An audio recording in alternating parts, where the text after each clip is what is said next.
Hello, everybody. Welcome into the Astro energy forecast for the upcoming week.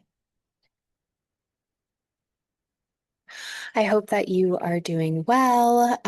We are going to get into it right away. Welcome in. My name is Camille Crafton, owner and creator of Vital Mystic. And if you haven't been on one of these with me before, we just talk about the astrology and what to focus on this week and what to prepare for.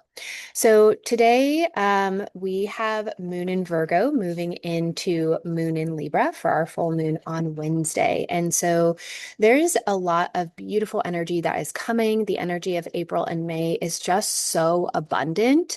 And it's really this like, you made it moment, right? You made it. Thank you so much. You made it through eclipse season, you made it through all the chaos, you made it through all the conjunctions with Pluto, like whatever is still in your life right at this point is it's the clear thing, right? Or whatever might have come into your life. So as we prepare for our first full moon since the lunar eclipse last month, we have Venus now in Taurus. And this is one of the juiciest, most amazing transits because Venus is in her home sign. She is, and she went into the underworld. She wasn't visible in the sky, and so she's reclaimed her throne. She's gone through all of her shadows. She's here and she is luscious. And Venus rules our wealth and abundance. It also rules our love. And I want you to think about just that type of energy when you're just really juiced up, right? When everything's flowing, everything's fertile, everything's abundant, the garden is growing. You're just like, fuck yeah, I made it. That is this energy, right? And so we also have a full moon on Wednesday. And I'm going to tell you a little bit about what to do under that full moon, what it represents and why it's helping you like set yourself free for even more success or wealth. And I'm going to talk a little bit about the things that I see actually stop people from creating wealth because it's probably not what you think. So today, Moon in Virgo. This is like a very Virgo outfit. I turned on my camera and I was like, wow, you look like a schoolgirl. It's a very Virgo, very teacher. So we move from Moon in Virgo, and then this day, we have one day before the full moon, and the moon is at its highest manifesting point right before it illuminates everything. And so as we come into this full moons illuminate the shadow of a sign that it's in, right? So we want to understand what the shadow of Libra represents so that we can look at our lives and have clarity and say, oh, there's that thing again. Let me just release myself from this, or let me just kind of pull this string so that I can allow myself to bloom. Really, it is that energy of blooming because, I always talk about this, which is like, California has this is where I'm from. California has these wild seeds in its soil, and they're not activated by water. They're actually activated by fire, and so they will stay dormant in the soil until a wildfire moves through, and then they're the first seeds to replenish. That's what's happening in your life, right? And so if you want to think about it, like we closed out a 9-year cycle, we're now in an astrological new year. It's like all of this kind of energy of whatever has stayed or whatever was clarified or whatever was cleared. Give yourself the space to grow. And that's what it is. And so maybe you're feeling that way. Maybe you can feel a lightness coming in, but the energy of April and May is just so abundant. And of course, we'll have more beautiful opportunities in our summer as well, which I will talk about the transition of Jupiter from Cancer to Leo moving on later on when we get closer. So, we have Venus in Taurus and then this full moon in Libra at 12 degrees. And I want to tell you what we want to be aware of under this full moon so that you can fully set yourself free. So the shadow of Libra is about harmony, justice, balance, all of those things. But when the full moon is in her sign, she's going to illuminate the ways that we are like keeping ourselves safe or ways that we're using the excuse of codependency to keep ourselves from actually going towards what we want. This is one of the number one things that I see across the board. And I coach people all day into seven, six, and seven figures. This is the number one thing. It has nothing to literally do anything with about, like money or what's going to happen or whatever it is. And it's usually not a fear of failure. It's a fear of success and what's going to happen in their relationships, what's going to happen in their lives, who's going to like cancel them on the internet or any of those things, or what perceptions or beliefs are thrown at them. And so, one of the biggest things that happens to people that come into my vortex is, and this just happens naturally through doing the wealth rituals, is that a lot of times your relationships get realigned. And what I mean by that is the way that we're relating, right? If you are surrounded by something that tells you, for example, I used to have, bless his heart, an ex-boyfriend when I started Vital Mystic in the pandemic.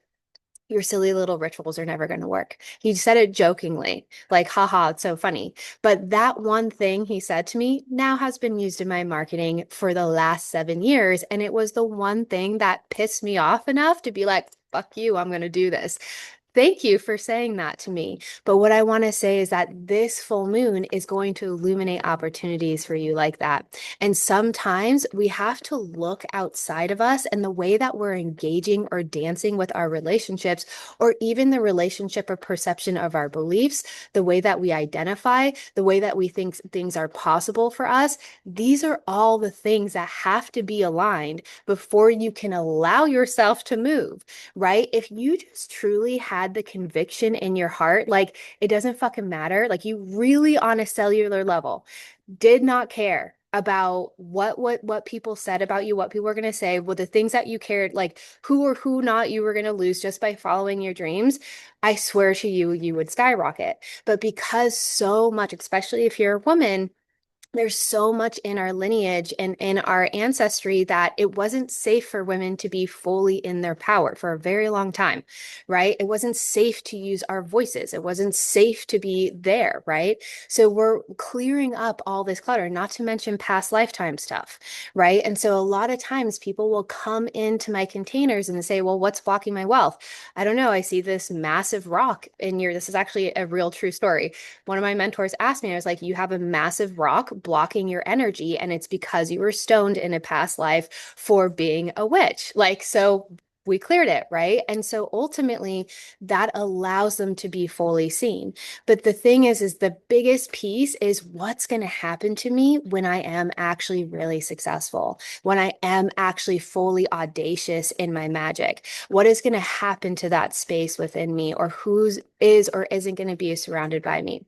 So I'm going to show you or tell you a little bit about what rituals to do during this time and under this full moon is untether yourself from anything that is keeping you small, whether that is a personal belief, whether that is oh, you're afraid of what Susie from high school is going to say, or whatever it is. Untether yourself from that.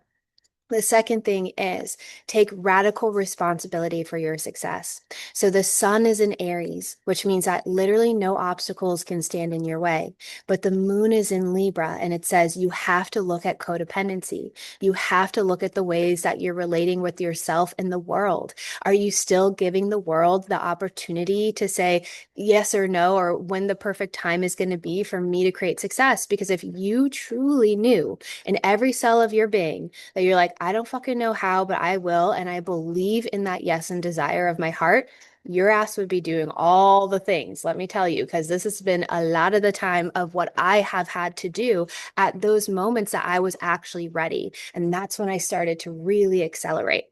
The next thing that I would like you to do is ask, or see, are there any other stories that I'm telling about my worth, about my self-sovereignty, about my wealth, about what I'm capable of that actually needs to go away?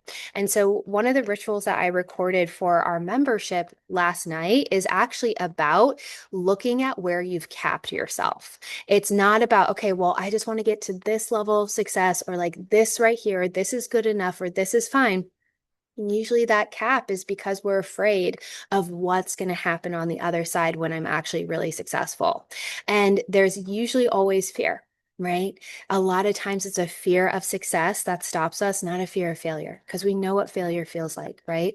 So when we look into that, I want you to look and do a whole audit of your life and ask, is there a story or a timeline or a contract or an agreement that I made with myself or another person, the perception of another person, or what I thought I need to do? So I'll just share like what came up for me.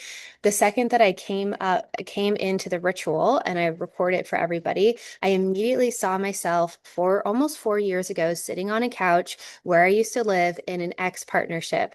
And bless his heart again, I learned through all my relationships, right? But I remember like in this space of like, oh, I just need to get to this level of success and then that's good enough. Because I knew that if I really went for my success, that relationship might not sustain. And it started to show up that way, right?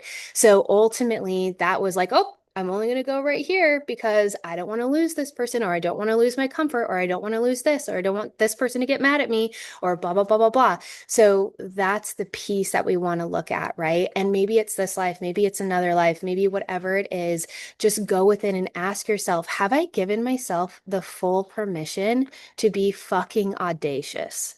Have I given myself the full permission to go? Have I given myself the full permission and investment to build the garden of my dreams?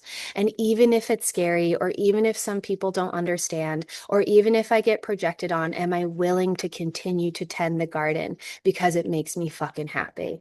Right. And that's what this particular energy is about. So the sun will be conjunct Saturn in Aries, right? Saturn in Aries is about discipline. And then the moon's going to illuminate this external or like mirror perception, whether it's real or not, whether you got people projecting on you or not, whether you're like entertaining things that kind of feel or like whatever it is, but just do that kind of self audit. And it was like, well, if I didn't entertain this thought, or I didn't entertain this belief, or I didn't entertain this fear, what would I be doing differently? How can I set myself to be so free that I don't like on a cellular level, I take my entire power and my identity back and I allow for the universe to orchestrate around me, whether that means pulling certain people or things out of my vortex that are not actually truly for me, or bringing the right and aligned people in. Because guess what? The right and aligned people and opportunities will come in so quickly for you as soon as you can let that go.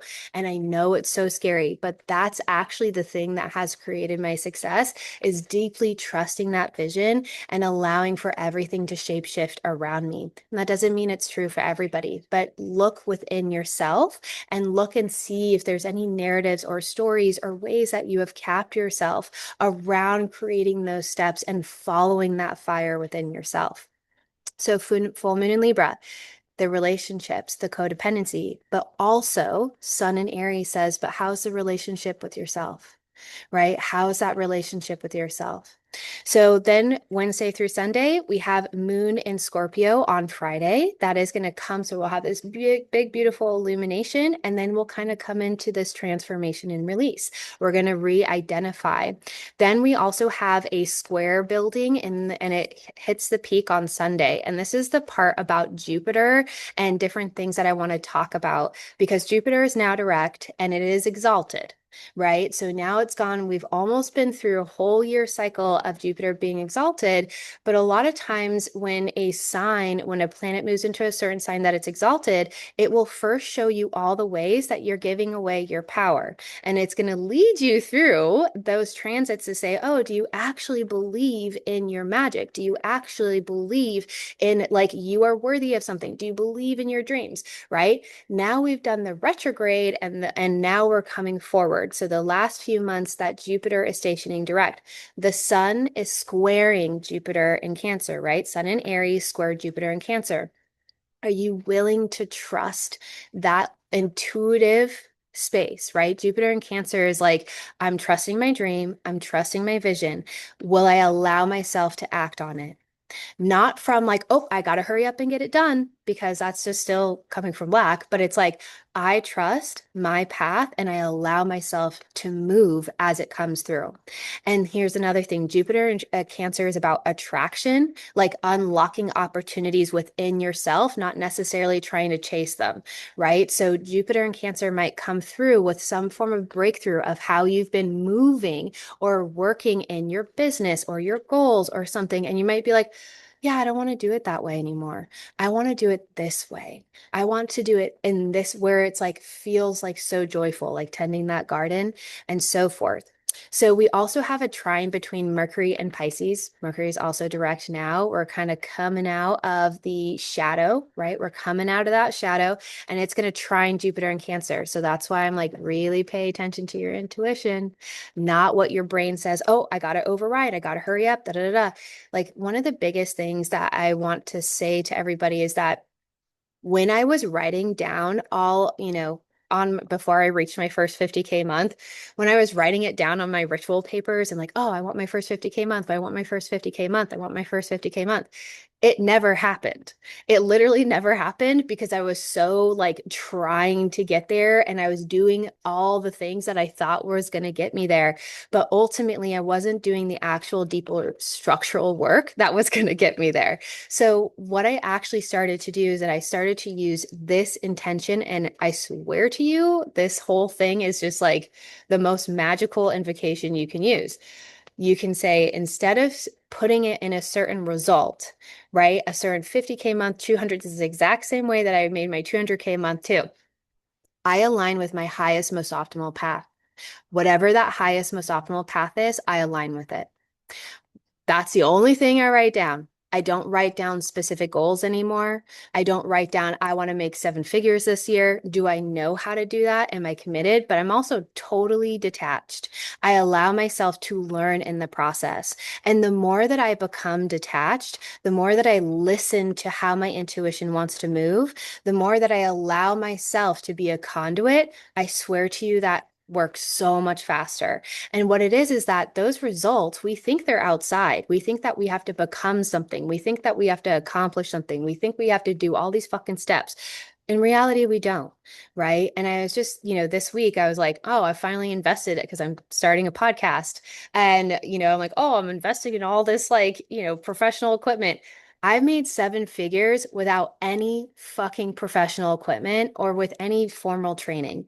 So I just want you to know there is wealth waiting to be unlocked inside of you. And it's most important for you to recognize that you are actually already powerful enough to create it. So that mantra of being like, I align with my highest, most optimal path, whatever that is, allows for us to stop chasing a result that's outside of us that we think is going to make us happy, but it attracts the things to us anyways. So that when you get to that 200K month, when you get to that 7 figure year, whatever your goal is, you're like, oh, okay, cool. Well, I'm going to keep going, right?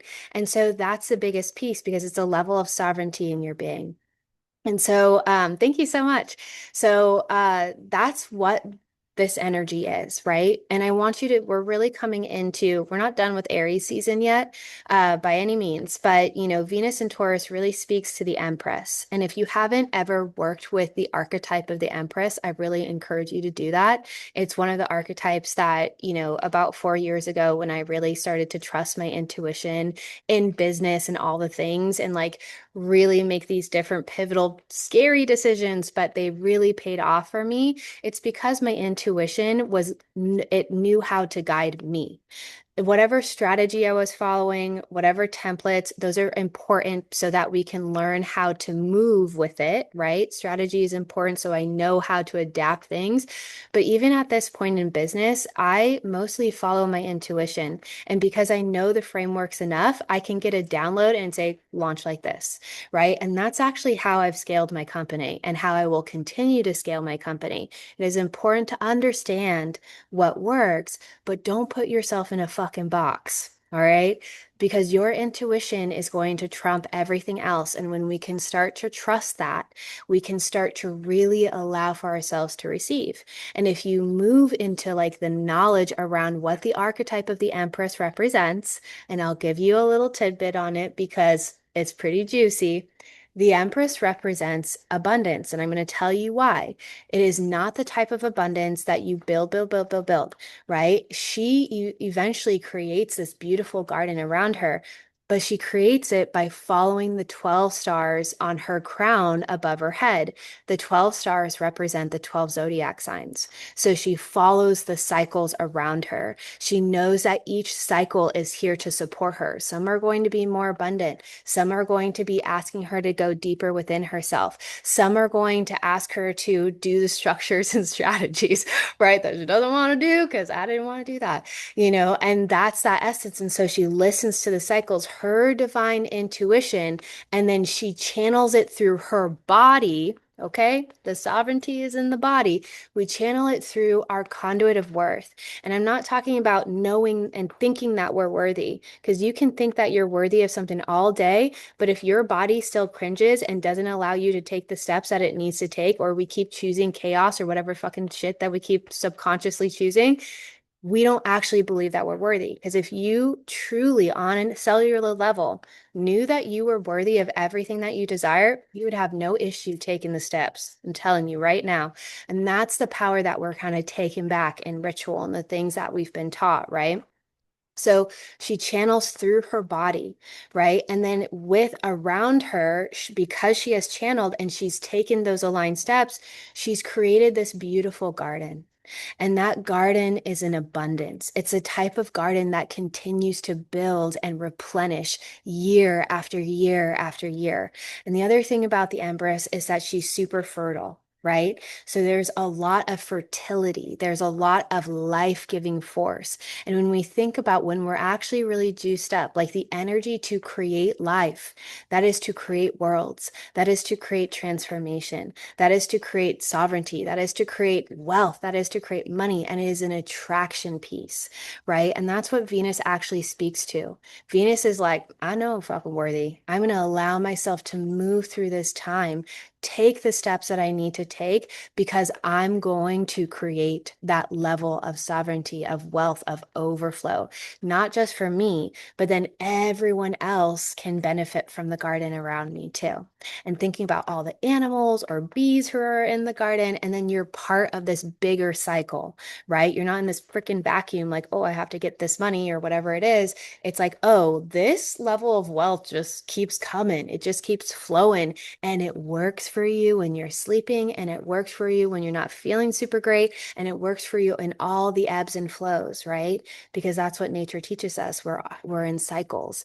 So that's the energy of the Empress. She typically also has like a swan or something, which represents grace, right? And so how can we give ourselves grace? How can we move with that level of grace and allowing for ourselves to move and transform? So look up the archetype of the Empress. Her number is number 3. Very like, mind, body, spirit, mother, maiden, crone, like the number 3 is very sacred. So that's one of the first things that I really worked with. That is the energy that we're gearing up for. And so this week, your job is asking yourself, where am I still validating my worth externally? In a relationship, in a belief that I think like, oh, this number in my bank account's going to get me there, blah, blah, blah. And, I remember sitting, which I will be sharing this in the 21 Days of Wealth. So if you're in there, awesome. But I remember sitting on like my living room floor at some point, and I was just so broke. And I was just like, well, I don't know how I'm going to do this, but I'm going to figure it out. And I realized that, I had been giving my power away to, and this bank account that didn't reflect what I knew I was truly capable of. And I was like, how can I take my power back from this? Right? How can I have to take my full worth and sovereignty back from me confirming in my mind that I wasn't wealthy because some fucking number on a screen that somebody made up somewhere told me I wasn't wealthy. And that's not fucking true. So really look at that, because that's going to be, how can I take my power back from this space and recognize that I deserve peace. I deserve, validation. I deserve like sovereignty. I deserve all of those things. And that's actually what I help people do, is rewire their worth. Because when you know that you are truly worthy of something, that shit's going to fly, because we're not trying to control, we're not trying to force. And I swear to you, all my clients have the biggest months when they completely let go. That's it, because you're in a complete receiving mode. Yes, we do all the work, we do all the things, but we fully let go and we receive. And some of my biggest moments of like, especially being like in overdrive for so many years, is just like, how can I take another step back? How can I take another step back? How can I communicate to the universe that I am already worthy of what I desire and I trust that it has it handled, right? How can I let go, right? Show up in that aligned action. Listen to that 12 stars of the crown. Show up in that aligned action. Do it. Let go. I know that I am worthy. Because if truly that's, they always say like the universe is just saying yes, right? So whatever is moving, if we can recalibrate with that, that is literally a level of sovereignty that no one can ever take away from you, right?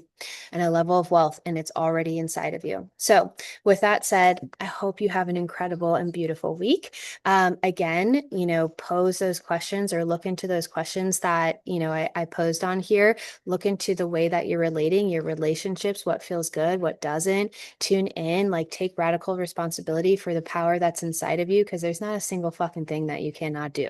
There isn't. It's true. And when you truly kind of come in from there and allow yourself to move, remember, it's like, okay, how can I tell the story that I am here to win? How can I tell the story that I am already worthy? How can I tell the story that I'm already wealthy? And then everything's going to conspire around you, I swear.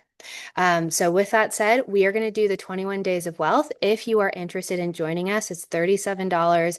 I'll be voice noting you guys every single day. We're going to walk through it. This is literally a practice that I did to rewire my identity and reclaim my worth, my sovereignty, my wealth, my success, all of those things from the inside out. So you can comment 21 on any of our posts or stories. And I hope you all have an incredible and beautiful day. Don't forget to appreciate yourselves and treat yourselves with so much grace, especially under this full moon as well.